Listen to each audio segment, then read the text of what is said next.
उमापतिं सुरगुरुं वन्दे जगत्कारणं वन्दे पन्नगभूषणं मृगधरं वन्दे पशूनां पतिं वन्दे सूर्यशशाङ्कवलिनयनं वन्दे मुकुन्दप्रियं वन्दे भक्तजनाश्रयं च वरदं वन्दे शिवं शङ्करम् ॐ मृत्युञ्जयाय रुद्राय नीलकण्ठाय शम्भवे अमृतेशाय शर्वाय महादेवाय ते नमः।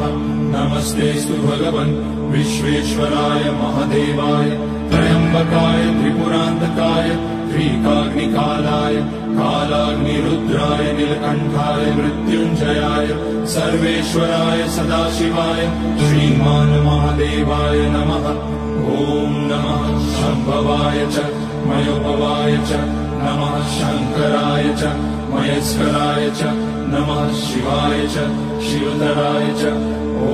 त्र्यम्बकं यजामहे सुगन्धिं पुष्टिवर्धनम् उर्वारुकमिव बन्धनान् मृत्योर्मुक्ष्यमामृतात् नागेन्द्रहाराय त्रिलोचनाय भस्माकराय महेश्वराय नित्याय शुद्धाय दिगम्बराय तस्मै नकाराय नमः शिवाय मन्दाकिनी सलिलचन्दनचर्चिताय नन्दीश्वर प्रमथनाथ महेश्वराय मन्दार पुष्य बहुपुष्य सुपूजिताय तस्मै मकाराय नमः शिवाय शिवाय गौरीवदनाब्जवृन्द सूर्याय रक्षाध्वरनाशकाय श्रीनीलकण्ठाय वृषध्वजाय तस्मै शिकाराय नमः शिवाय वसिष्ठकुम्भोद्भगौतमाय मुनीन्द्रदेवार्चितशेखराय चन्द्रार्कवैश्वानरलोचनाय तस्मै वकाराय नमः शिवाय यज्ञस्वरूपाय जटाधराय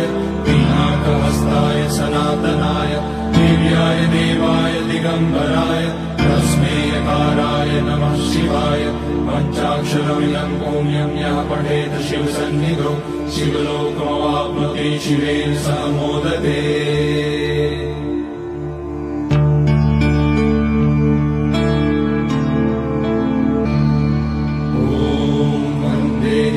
उमापतिं सुरगुरुं वन्दे जगत्कारणं वन्दे पन्नगभूषणं मृगधरं वन्दे पशूनां पतिं वन्दे सूर्यशशाङ्कवलिनयनं वन्दे मुकुन्दप्रियं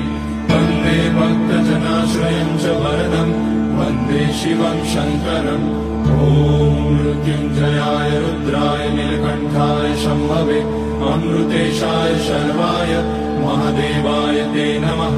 नमस्तेऽस्तु भगवन् विश्वेश्वराय महादेवाय त्र्यम्बकाय त्रिपुरान्तकाय त्रिकाग्निकालाय कालाग्निरुद्राय नीलकण्ठाय मृत्युञ्जयाय सर्वेश्वराय सदाशिवाय श्रीमान् महादेवाय नमः। ॐ नमः शम्भवाय च मयोभवाय च नमः शङ्कराय च मयस्कराय च नमः शिवाय च शिवधराय च ॐ त्र्यम्बकं यजामहे सुगन्धिं पुष्टिवर्धनम् उर्वारुकमिव बन्धनान् मृत्योर्मुक्ष्यमामृतात् नागेन्द्रहाराय त्रिलोचनाय भस्माकराय महेश्वराय नित्याय शुद्धाय दिगम्बराय तस्मै नकाराय नमः शिवाय मन्दाकिनी सलिलचन्दनचर्चिताय नन्दीश्वर प्रमथनाथ महेश्वराय मन्दार पुष्य बहुपुष्य सुपूजिताय तस्मै मकाराय नमः शिवाय शिवाय गौरीवदनाब्जवृन्द सूर्याय रक्षाध्वरनाशकाय श्रीनीलकण्ठाय वृषध्वजाय तस्मै शिकाराय नमः शिवाय वसिष्ठकुम्भोद्भगौतमाय मुनीन्द्रदेवार्चितशेखराय चन्द्रार्कवैश्वानरलोचनाय तस्मै वकाराय नमः शिवाय यज्ञस्वरूपाय जटाधराय पिनाकहस्ताय सनातनाय दिव्याय देवाय दिगम्बराय तस्मै यकाराय नमः शिवाय पञ्चाक्षरमिदं पुण्यं यः पठेत् शिवसन्निधौ शिवलोकमवाप्नोति शिवेन सह मोदते।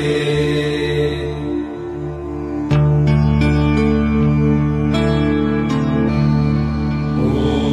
वन्दे देवोमापतिं सुरगुरुं वन्दे जगत्कारणम् वन्दे पन्नगभूषणम् मृगधरम् वन्दे पशूनाम् पतिम् वन्दे सूर्यशशाङ्कमणिनयनम् वन्दे मुकुन्दप्रियम् वन्दे भक्तजनाश्रयम् च वरदम् वन्दे शिवम् शङ्करम् ॐ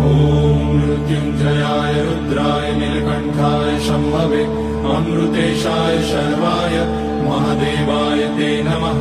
नमस्तेऽस्तु भगवन् विश्वेश्वराय महादेवाय त्र्यम्बकाय त्रिपुरान्तकाय त्रिकाग्निकालाय कालाग्निरुद्राय नीलकण्ठाय मृत्युञ्जयाय सर्वेश्वराय सदाशिवाय श्रीमान् महादेवाय नमः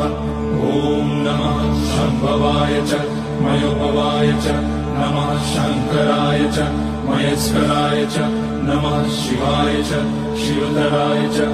ॐ त्र्यम्बकं यजामहे सुगन्धिं पुष्टिवर्धनम् उर्वारुकमिव बन्धनान् मृत्योर्मुक्ष्यमामृतात् नागेन्द्रहाराय त्रिलोचनाय भस्माकराय महेश्वराय नित्याय शुद्धाय दिगम्बराय तस्मै नकाराय नमः शिवाय मन्दाकिनी सलिलचन्दनचर्चिताय नन्दीश्वर